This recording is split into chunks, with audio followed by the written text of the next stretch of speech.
역대상 16장. 아사왕 36년에 이스라엘 왕 바하사가 유다를 치러 올라와서 라마를 건축하고 어느 누구도 유다의 아사 왕에게 왕래하지 못하게 하였다.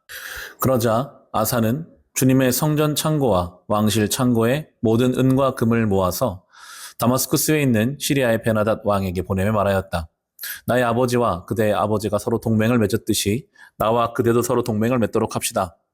여기 그대에게 은과 금을 보냅니다. 부디 오셔서 이스라엘의 바하사 왕과 맺은 동맹을 파기하시고 그가 여기에 떠나게 하여 주십시오. 베나닷은 아사 왕의 청을 받아들여 자기의 군 사령관들을 보내서 이온과 단과 아벨마임과 납달리 양곡 조장 성읍을 치게 하였다. 바하사가 그 소문을 듣고는 라마 건축을 멈추고 그 공사를 포기하였다. 그러자 아사 왕은 온 유다 백성을 불러서 바하사가 라마를 건축할 때 쓰던 돌과 목재를 가져오게 하였다. 아사 왕은 이것으로 게바와 미스바를 보수하였다. 그 무렵 하나니 선견자가 유다의 아사 왕에게 와서 말하였다. 임금님께서 시리아 왕을 의지하시고 주 임금님의 하나님을 의지하지 않으셨으므로 이제 시리아 왕의 군대는 임금님의 손에서 벗어나 버렸습니다. 에티오피아 군과 리비아 군이 강한 군대가 아니었습니까? 병거도 군마도 헤아릴 수 없이 많지 않았습니까? 그러나 임금님께서 주님을 의지하시니까 주님께서 그들을 임금님의 손에 붙이지 않으셨습니까? 주님께서는 그 눈으로 온 땅을 두루 살피셔서 전심전력으로 주님께 매달리는 이들을 힘있게 해주십니다. 이번 일에 임금님께서는 어리석게 행동하셨습니다. 이제부터 임금님께서는 전쟁에 휘말리실 것입니다. 아사는 선견자의 이 말에 화를 참을 수가 없어서 그를 감옥에 가두어 버렸다. 그만큼 화가 치밀어 올랐던 것이다. 그때 아사는 백성들 가운데서도 얼마를 학대하였다. 아사의 행적은 처음부터 끝까지 유다와 이스라엘 열왕기에 기록되어 있다. 아사가 왕이 된 지 39년이 되던 해에 발에 병이 나서 위독하게 되었다. 그렇게 아플 때에도 그는 주님을 찾지 아니하고 의사들을 찾았다. 아사가 죽어서 그의 조상과 함께 잠드니 그가 왕이 된 지 41년이 되던 해였다. 사람들은 그를 다윗성에 장사하였다. 그 무덤은 아사가 미리 파둔 곳이다. 사람들은 향 제조법대로 만든 온갖 향을 가득 쌓은 침대에 그를 눕혀서 장사하고 그의 죽음을 애도하려고 큰 불을 밝혔다. 역대상 17장. 아사의 아들 여호사밧이 그의 뒤를 이어 왕이 되었다. 그는 이스라엘의 침략을 막으려고 국방을 튼튼하게 하였다. 그는 요새화된 유다의 모든 성읍에 군대를 배치하였고 유다 전국과 그의 아버지 아사가 정복한 에브라임 여러 성읍에 수비대를 배치하였다. 여호사밧이 왕이 되면서부터 그의 조상 다윗이 걸어간 그 길을 따랐으므로 주님께서 여호사밧과 함께 계셨다. 여호사밧은 바알 신들을 찾지 아니하고 다만 그의 아버지가 섬긴 하나님을 찾으며 그 하나님의 계명을 따라 살고 이스라엘 사람의 행위를 따르지 않았으므로 주님께서는 여호사밧이 다스리는 나라를 굳건하게 해주셨다. 온 유다 백성이 여호사밧에게 선물을 바치니 그의 부귀와 영광이 대단하였다. 그는 오직 주님께서 지시하신 대로 살기로 다짐하고 유다에서 산당과 아세라 목상을 없애버렸다. 그는 왕이 된 지 3년째 되는 해에 지도자들인 벤하일과 오바댜와 스가랴와 느나델과 미가야를 유다 여러 성읍에 보내어 백성을 가르치게 하였다. 그들과 함께 레위 사람들 곧 스마야와 느다냐와 스바랴와 아사헬과 스미라못과 여호나단도 아도니아와 도비야와 도바도니아 이런 레위 사람들을 보내고 또 그들과 함께 제사장 엘리사마와 여호람을 보냈다. 그들은 주님의 율법책을 가지고 유다 전국을 돌면서 백성을 가르쳤다. 그들은 유다 모든 성읍을 다 돌면서 백성을 가르쳤다. 유다 주위에 있는 모든 나라는 유다를 보호하시는 주님이 두려워서 감히 여호사밧에게 싸움을 걸지 못하였다. 어떤 블레셋 사람들은 여호사밧에게 조공으로 예물을 바쳤고 아라비아 사람들은 짐승떼 곧 순양 7,700마리와 수점소 7,700마리를 바쳤다. 여호사밧은 세력이 점점 커졌다. 그는 유다 안에 요사들을 세우고 양곡 조장 성읍들을 세웠다. 이렇게 그는 유다 여러 성읍에 많은 일을 하여 놓았고 예루살렘에는 전투 병력과 용사들을 배치하였다. 가문별로 병적에 오른 수는 다음과 같다. 유다 가문에 속한 천부장 가운데서는 천부장 아드나가 으뜸이 되어 용사 30만 명을 거느렸고 다음으로는 여호하난이 28만 명을 거느렸고 그 다음으로는 주님을 위하여 지원하여 나선 시그리의 아들 아마샤가 용사 20만을 거느렸다.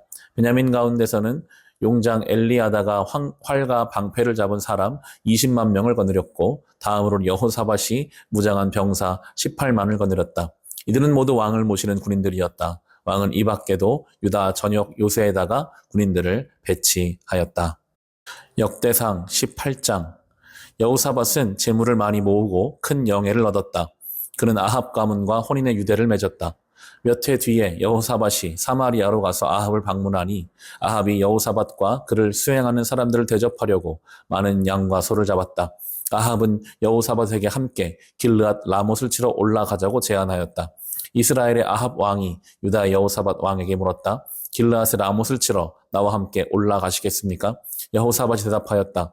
내 생각이 바로 임금님의 생각이고 내가 통솔하는 군대가 곧 임금님의 군대입니다. 우리는 임금님과 함께 싸우러 나가겠습니다. 그러면서도 여호사밧은 이스라엘 왕에게 말하였다. 그러나 먼저 주님의 뜻을 알아봄이 좋을 듯합니다. 그러자 이스라엘 왕은 400명이나 되는 예언자들을 모아놓고 그들에게 물었다. 우리가 길르앗의 라못을 치러 올라가는 것이 좋겠소? 아니면 그만두는 것이 좋겠소? 그러자 예언자는 대답하였다. 올라가십시오. 하나님께서 그 성을 임금님의 손에 넘겨주실 것입니다. 여호사밧이 물었다. 우리가 물어볼 만한 주님의 예언자가 여기에 또 없습니까? 이스라엘 왕이 여호사밧에게 대답하였다. 주님의 뜻을 물어볼 만한 사람으로서 아물라의 아들 미가야라고 하는 예언자가 있기는 합니다만 나는 그를 싫어합니다. 그는 한 번도 나에게 무엇인가 길한 것을 예언한 적이 없고 언제나 흉한 것만을 예언하곤 합니다. 여호사밧이 다시 제안하였다. 임금께서 예언자를 두고 그렇게 말씀하시면 안 됩니다. 그러자 이스라엘 왕은 한 신하를 불러서 명령하였다. 이물라의 아들 미가야를 속히 데려오너라. 그때 이스라엘 왕과 유다 여호사밧 왕은 왕복을 입고 사마리아 성문 어기 타작마당에 마련된 보좌에 앉아 있었고 예언자들은 모두 그 두 왕 앞에서 예언을 하고 있었다. 그 예언자들 가운데서 그나아나의 아들 시드기야는 자신이 만든 철불들을 가지고 나와서 말하였다. 주님께서 이렇게 말씀하십니다. 너 아합은 철로 만든 이 뿔을 가지고 시리아 사람들을 찌르되 그들이 모두 파멸될 때까지 그렇게 할 것이다 하십니다. 그러자 다른 예언자들도 모두 그와 같은 예언을 하며 말하였다. 길르앗의 라못으로 진군하십시오. 승리는 임금님의 것입니다. 주님께서 이미 그 성을 임금님의 손에 넘기셨습니다. 미가야를 데리러 간 신하가 미가야에게 말하였다. 이것 보십시오. 다른 예언자들이 모두 하나같이 왕의 승리를 예언하였으니 예언자께서도 그들이 한 것과 같이 왕의 승리를 예언하시는 것이 좋을 것이요. 미가야가 대답하였다. 주님께서 살아계심을 두고 맹세하지만 나는 다만 내 하나님께서 말씀하신 것만을 말하겠습니다. 그가 왕 앞에 나오자 왕이 그에게 물었다. 미가야는 대답하시오. 우리가 길르앗 라못을 치러 올라가는 것이 좋겠소? 아니면 내가 그만두는 것이 좋겠소? 미가야가 대답하였다. 올라가십시오. 승리는 임금님의 것입니다. 그들은 이미 임금님의 손에 넘어온 것이나 다름없습니다. 그러나 왕이 그에게 다시 말하였다. 그대가 주님의 이름으로 나에게 말을 할 때에는 진실을 말해야 한다고 누차 일렀는데 내가 얼마나 더 똑같은 말을 되풀이해야 하겠소? 미가야가 대답하였다. 내가 보니 온 이스라엘이 이 산 저 산에 흩어져 있습니다. 마치 목자 없는 양떼 같습니다. 주님께서 말씀하시기를 이들에게는 인도자가 없다. 제각기 집으로 평안히 돌아가게 하여라 하십니다. 이스라엘 왕이 여호사밧에게 말하였다. 보십시오. 그는 나에게는 늘 길한 것은 예언하지 않고 흉한 것만을 예언한다고 말씀드리지 않았습니까? 미가야가 말을 계속하였다. 그러므로 이제 주님의 말씀을 들으십시오. 내가 보니 주님께서 보좌에 앉으시고 그 좌우에는 하늘의 모든 군대가 둘러서 있는데 주님께서 물으십니다. 누가 이스라엘의 아합 왕을 깨어내어 그로 하여금 길르앗의 라못으로 올라가게 하여 거기에서 죽게 하겠느냐? 그러자 그들은 이렇게 하자 또는 저렇게 하자 저마다 자기들의 의견을 말하는데 한 영이 주님 앞에 나서서 말합니다. 내가 가서 그를 깨어내겠습니다. 그러자 주님께서 그에게 물으십니다. 어떻게 그를 깨어내겠느냐? 그러자 그가 대답합니다. 내가 가서 아합의 모든 예언자들이 모두 거짓말을 하도록 시키겠습니다. 그러자 주님께서 말씀하십니다. 그를 깨어라. 틀림없이 성공할 것이다. 가서 곧 그렇게 하여라. 그러므로 이제 보십시오. 이미 주님께서 거짓말하는 영을 여기에 있는 임금님의 예언자들의 입에 들어가게 하셨으니 주님께서는 임금님께 재앙을 선언하신 것입니다. 그러자 그나아나의 아들 시드기야가 다가와서 미가야의 뺨을 때리며 말하였다. 주님의 영이 언제 나를 떠나서 어느 길로 너에게 건너가서 말씀하시더냐? 미가야가 대답하였다. 내가 골방으로 들어가 숨는 바로 그날에 너는 모든 것을 알게 될 것이다. 이스라엘 왕이 명령하였다. 미가야를 잡아서 아몬 성조와 요아스 왕자에게로 끌고 가도록 하여라. 그리고 내가 명령하는 것이니 이 자를 감옥에 가두고 내가 평안히 돌아올 때까지 빵과 물을 죽지 않을 만큼만 먹이라고 하여라. 미가야가 말하였다. 임금님께서 정말로 평안히 돌아오실 수 있다면 주님께서 나를 시켜서 이런 말씀을 하지 않으셨을 것입니다. 미가야는 한마디 덧붙였다. 여기에 있는 모든 백성은 내 말을 잘 기억하여 두시오. 이스라엘의 아합 왕과 유다 여호사밧 왕은 시리아와 싸우려고 길르앗 라못으로 올라갔다. 이스라엘의 아합 왕이 여호사밧에게 말하였다. 나는 변장을 하고 싸움터로 들어갈 터이니 임금님께서는 왕복을 그대로 입고 나가십시오. 그런 다음에 이스라엘 왕은 변장을 하였고 그들은 싸움터로 들어갔다. 시리아 왕은 자기와 함께 있는 병거 지휘관들에게 말하였다. 휘관들은 작은 자나 큰 자를 상대하여 싸우지 말고 오직 이스라엘 왕만 공격하시오. 병거대 지휘관들이 여호사밧을 보고 저자가 이스라엘 왕이다 하며 그와 싸우려고 달려들었다. 여호사밧이 기겁을 하여 소리를 쳤다. 주님께서 그를 도우셨다. 하나님께서 그들을 그에게 떠나가게 하신 것이다. 병거대 지휘관들은 그가 이스라엘 왕이 아님을 알고 그를 추적하기를 그만두고 돌아섰다.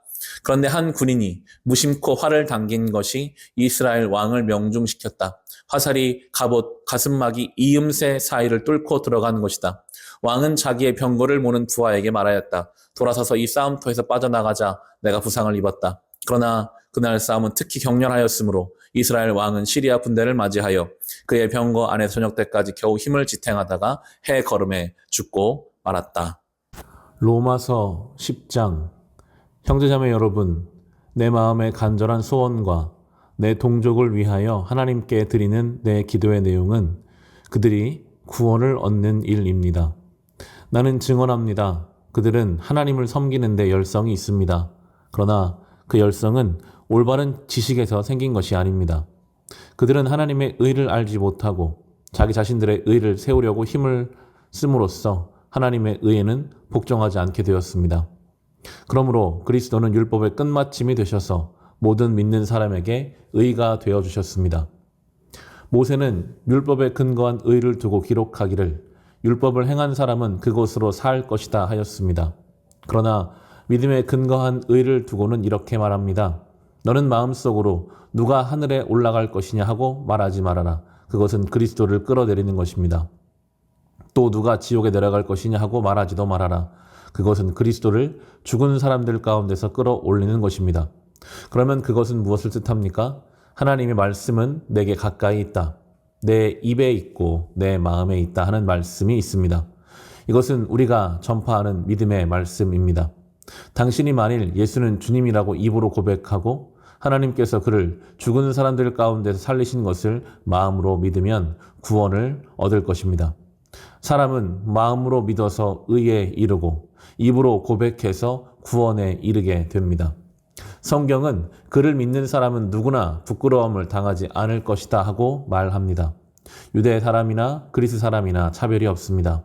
그는 모든 사람에게 똑같이 주님이 되어주시고 그를 부르는 모든 사람에게 풍성한 은혜를 내려주십니다. 주님의 이름을 부르는 사람은 누구든지 구원을 얻을 것입니다. 그런데 사람들은 자기들이 믿은 적이 없는 분을 어떻게 부를 수 있겠습니까?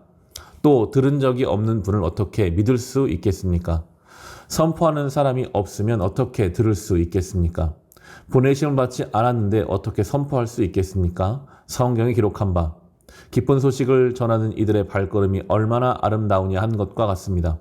그러나 모든 사람이 다 복음에 순종한 것은 아닙니다. 이사야는 주님, 우리가 전하는 소식을 누가 믿었습니까? 하고 말하였습니다. 그러므로 믿음은 들음에서 생기고 들음은 그리스도를 전하는 말씀에서 비롯됩니다. 그러면 내가 묻습니다. 그들은 들을 일이 없습니까? 물론 그렇지 않습니다. 성경 말씀에 그들의 목소리가 온 땅에 퍼지고 그들의 말이 땅끝까지 퍼졌다 하셨습니다. 내가 다시 묻습니다. 이스라엘이 알지 못하였습니까? 이에 대하여 하나님께서 먼저 모세를 통해 이렇게 말씀하셨습니다. 나는 내 백성이 아닌 사람들로 너희의 질투심을 일으키고 미련한 백성들로 너희의 분노를 자아내겠다. 또한 이사야는 매우 담대하게 이렇게 말씀을 전하였습니다. 나를 찾지 않는 사람들을 내가 만나주고 나를 구하지 않는 사람들에게 내가 나타났다. 또한 이사야는 하나님께서 이스라엘을 보고 복종하지 않고 거역하는 백성에게 나는 온종일 내 손을 내밀었다 하신 말씀을 선포하였습니다. 시편 125편. 주님을 의지하는 사람은 시온산과 같아서 흔들리는 일이 없이 영원히 서 있다. 산들이 예루살렘을 감싸고 있듯이 주님께서도 당신의 백성을 지금부터 영원토록 감싸주신다. 의인이 불의한 일에 손대지 못하게 하려면 의인이 분깃으로 받은 그 땅에서 악인이 그 권세를 부리지 못하게 하여야 한다. 주님, 선한 사람과 그 마음이 정직한 사람에게 은혜를 베풀어 주십시오. 주님, 비틀거리면서 굽은 길을 가는 자를 벌하실 때에 악한 일을 하는 자도 함께 벌받게 해주십시오. 이스라엘의 평화가 깃들기를. 아멘.